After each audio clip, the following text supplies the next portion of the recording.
The Ozark Hills have a way of swallowing sound. Even the crickets hush by midnight, and the wind, thick with pine and decay, moves like a living thing through the hollows. Folks from the valley say the woods out east aren't right, that they twist in on themselves, like roots tangled around bones. Most don't go near after dark. Some never come back at all. There's a cabin there, half hidden behind a rise of limestone and briar.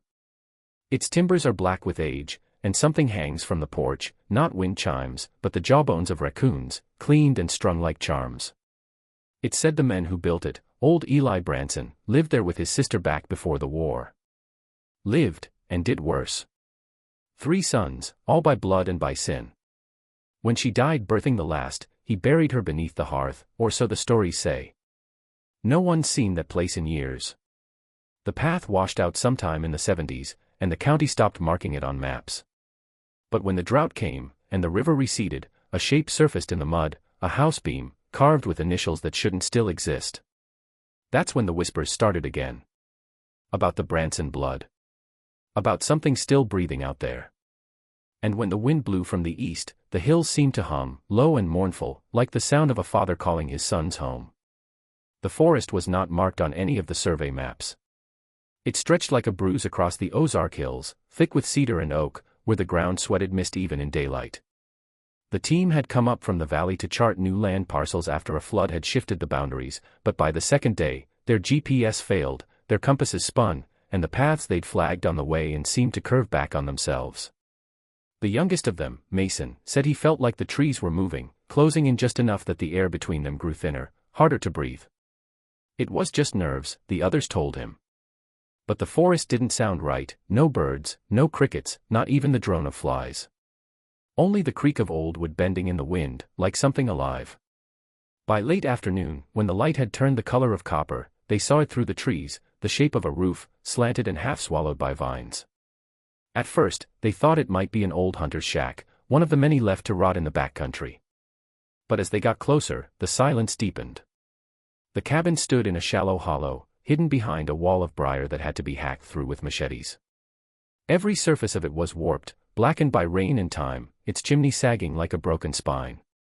The front door was nailed shut with rusted iron spikes, and a ring of stones circled the porch, as if someone had tried to keep something out, or in. Bones hung from the rafters, small ones, polished white and tied with twine. Mason thought they were animal, but when he reached up and touched one, it gave off a hollow clatter that echoed too humanly in the quiet. A strange smell drifted from under the porch, not rot, but something old and mineral, like wet earth that had been sealed away for decades. One of the men, Collier, found the lock on the door and laughed. "Ain't nobody been here in 50 years, he said, kicking at it until the latch gave.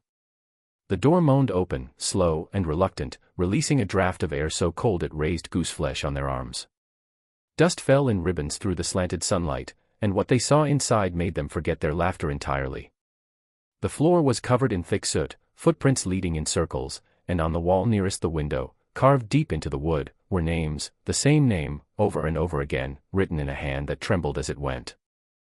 The air inside the cabin was stale and heavy, like the breath of something that had been sleeping for too long. Dust hung in the beams of dying light, and every footstep stirred it into the air, making it hard to tell if what they saw moving in the corners was just shadow or something else entirely. The smell of ash and damp wood filled their lungs. Against one wall stood what remained of a table, its surface warped and split, and on it lay a stack of papers melted together by moisture and time. But it was the book beneath them that caught their eye, a thick, leather-bound family Bible, swollen from years of rot, its cover almost fused to the table. Mason brushed away the mold and opened it carefully. The first pages crumbled under his fingers, the ink bled into unreadable blotches. Farther in, the writing steadied, names listed in precise script beside dates of birth and death, as if whoever had kept this record had done so with the devotion of a priest. But the farther they turned, the more the handwriting changed, tight, nervous, erratic. The same names began to repeat themselves, sometimes with slight differences, sometimes not at all. Then the crossings out started. Entire generations were blotted out with thick black lines, the ink bleeding through the paper. Beside some of them, words had been scrawled in the margins: unclean, unfit, mine. When Mason reached the last section, he felt the paper tremble between his fingers. It wasn't from the wind, there was none, but from something in the room, something that made the skin on his neck crawl. The final pages were written in a hand that was barely legible, the strokes slanted and violent. There were 3 names listed below, a single mother's, all born within 2 years of each other, all marked with the same last name. The father's line was empty, then filled in later with the same name that appeared above them all. The ink was darker there, fresher somehow, as if it had been written years after the others. Collier laughed softly, though his voice cracked.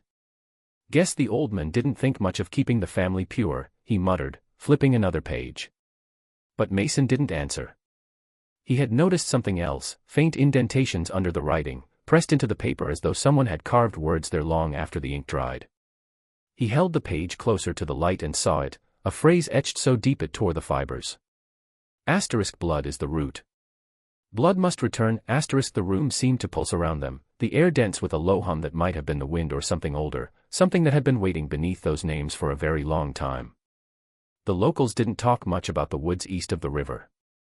They called them the Whispering Trees, and though no one agreed where the name came from, everyone seemed to know what it meant. The sound started after sundown, when the mist slid down from the ridges and the forest turned blacker than tar. At first, it seemed like nothing more than the usual rustle of branches, the shifting of air through leaves. But if you stood still long enough, if you let the quiet close around you, the wind began to carry something else, soft, broken murmurs that came and went like breathing. They never rose above a whisper, but they were unmistakably human. An old man at the general store swore the trees were filled with voices, that they spoke in the tongues of the dead. He said his grandfather had heard them first, back when the Branson family still lived out there. Sometimes, late at night, the old man said, you could hear a woman crying deep in the woods, her voice thin and wet, as if she were calling from underground. Other times, it was laughter, small, echoing, like children playing far away.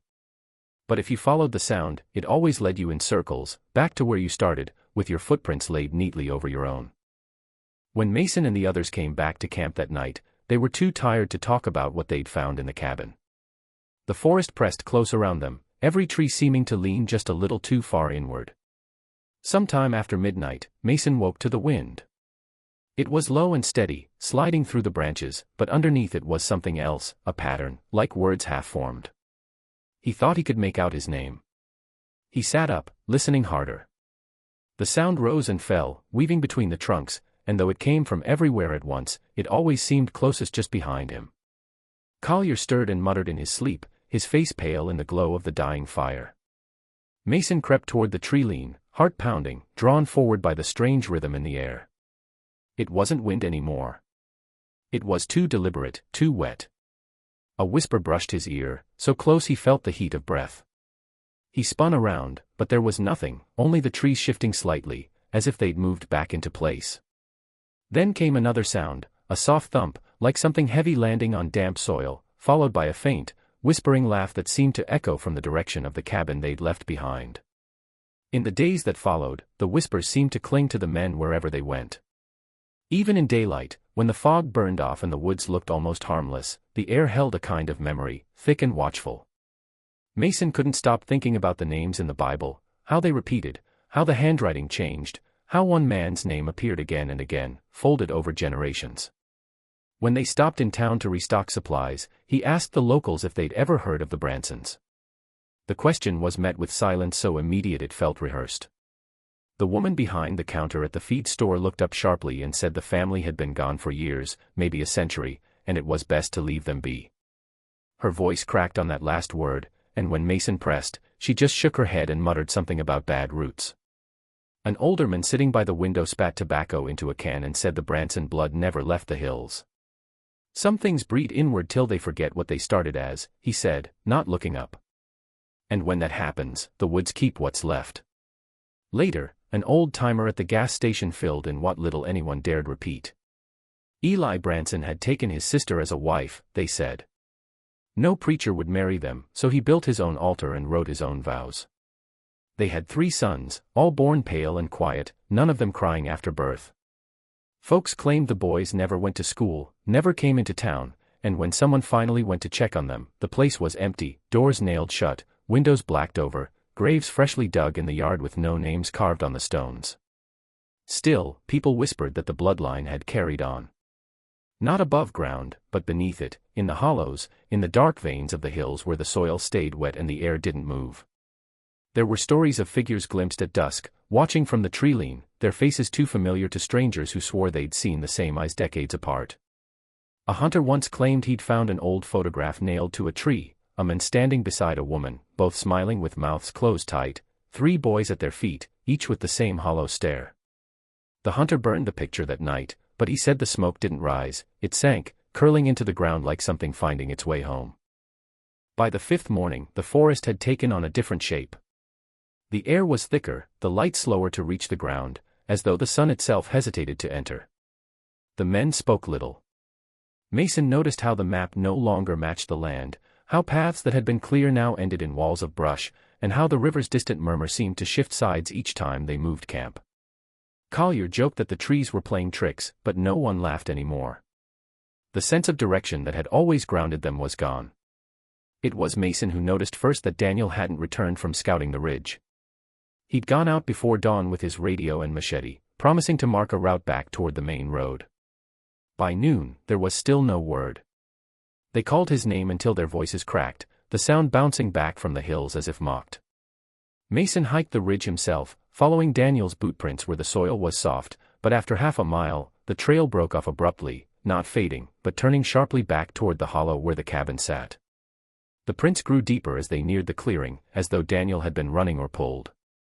Mason crouched to touch one of the impressions and felt the earth beneath it still damp, fresh. When he looked up, the trees seemed closer, leaning toward him. A gust of wind slid through the branches, carrying that same faint whisper he'd heard nights before, now threaded with something that almost sounded like a name. He turned in a slow circle, but the forest was empty. Back at camp, Collier found Daniel's pack hanging from a low branch. The straps were intact, the contents untouched, his canteen half full, his notebook dry, his radio switched off but still working. Mason flipped through the pages of the notebook, finding sketches of the terrain, coordinates, and then, near the end, a line written hurriedly in pencil, "The trail leads back to the graves." There was no more after that. Night fell quickly, without warning, as if the forest had decided to close its eyes. The men built up the fire, but the warmth didn't seem to reach beyond the circle of light. Mason kept glancing toward the dark between the trees, where something pale flickered now and then, too tall and still to be an animal. He swore he could see the outline of a man standing at the edge of the clearing, watching, the shape of his shoulders too familiar to mistake, his head tilted as though listening to something only he could hear.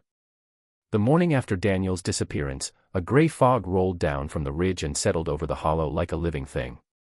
It muted the sound of the birds and swallowed the trees until everything beyond a few feet was just shape and shadow. Mason moved quietly through the mist, drawn back toward the cabin though every instinct screamed against it. The others stayed behind, too shaken to follow. The door still hung open where they had forced it days before, the air inside colder than the woods outside, carrying the faintest scent of mildew and iron. Dust had settled again, untouched. Mason stepped inside, his boots leaving new prints over the old ones. He found himself staring at the wall where the names were carved, the same lines that had haunted his dreams.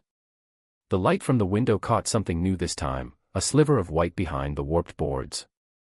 He pried it loose with his knife, splintering the wood, and out slipped a bundle wrapped in oilcloth, stiff with age. The fabric tore easily, revealing a stack of old Polaroids bound with twine. Most were water-damaged, the faces blurred by moisture, but one had survived almost perfectly. Mason held it up to the light, brushing away grime with his thumb, and froze. The photograph showed a man standing in front of the same cabin, the porch intact and new. He wore dark overalls, his hands heavy at his sides, and beside him stood a woman whose face was turned slightly away. At their feet, 3 boys stared at the camera, expressionless, their eyes pale as frost. But what made Mason's stomach turn wasn't them, it was the men. The face was his. Not a resemblance, not a distant echo of family, it was identical. The shape of the jaw, the lines around the eyes, the small scar on the chin. He blinked, certain it was a trick of the light or of his mind, but when he turned the photo over, a date was written in faded ink, October 9, 1932. The edges of the picture were charred, as though someone had tried to burn it and failed. Mason stared at it until the fog outside thickened, until he could no longer tell if the air he breathed belonged to the cabin or to the years buried beneath it. Then, from somewhere behind the walls, came a faint crack, not wood settling, but something else. A sound like footsteps. Slow, deliberate, pacing just beyond sight, followed by the soft flutter of another photograph sliding loose and falling face down onto the floor beside his boot. Mason didn't remember leaving the cabin. One moment he was staring at the photograph, the next he was outside, the fog breaking around him like breath. The others found him sitting by the ashes of their campfire, the Polaroid still clenched in his hand. He wouldn't speak at first, just kept glancing toward the woods, as though expecting something to step out of them.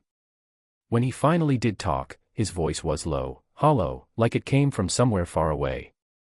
He said there were more photographs inside the walls, dozens of them, faces repeating through generations, always the same eyes, the same crooked half-smile.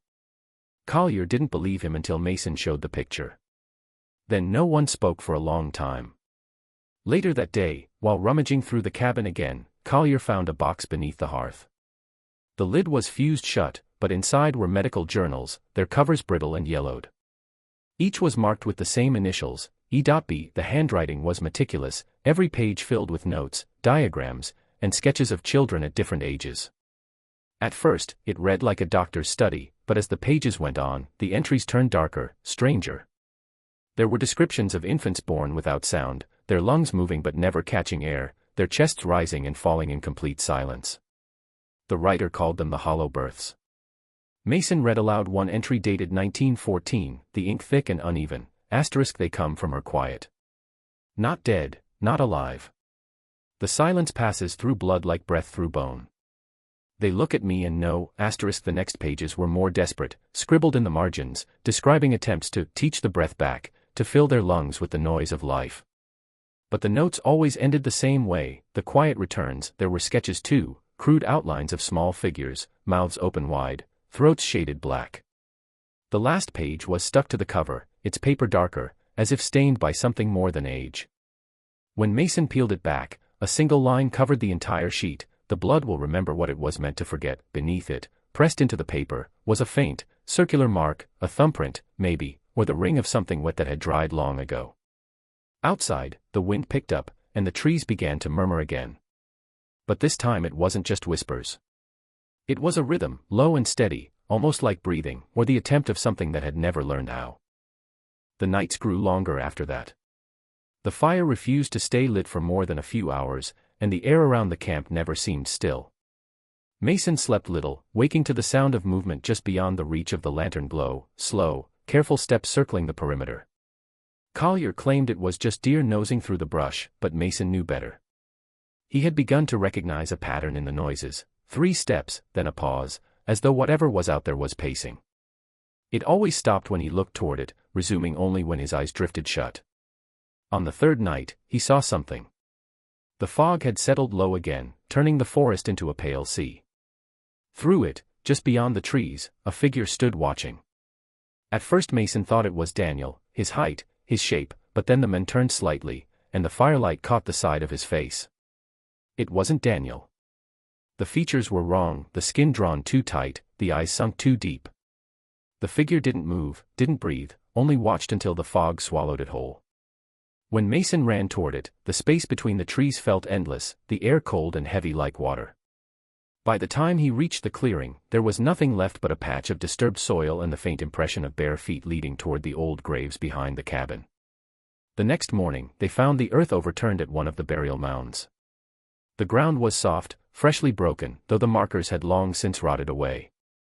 Collier said it was animals, but Mason saw the marks of fingers in the dirt, long grooves as if something had clawed its way up from below. The air smelled faintly of copper and moss, a dampness that clung to the skin. That evening, the forest grew unnaturally quiet again. Even the wind held its breath.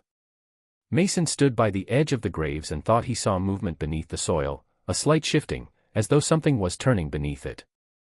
The whispering began once more, softer this time, no longer coming from the trees but from the ground itself. The voices weren't angry, they were pleading, low and familiar. One of them spoke a name, not his, but one that still felt like his own. When he turned to leave, he caught sight of a figure standing by the cabin door, shoulders bent, hair hanging in a way he'd seen in the photographs.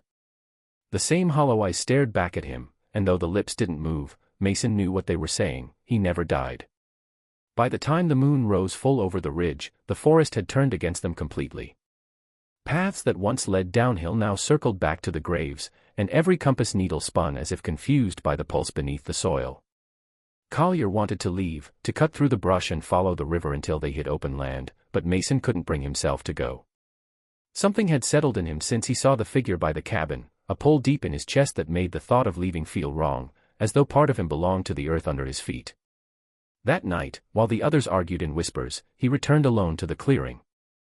The air was thick and sweet, the kind of stillness that comes before a storm, and he could feel the hum of the ground through his boots.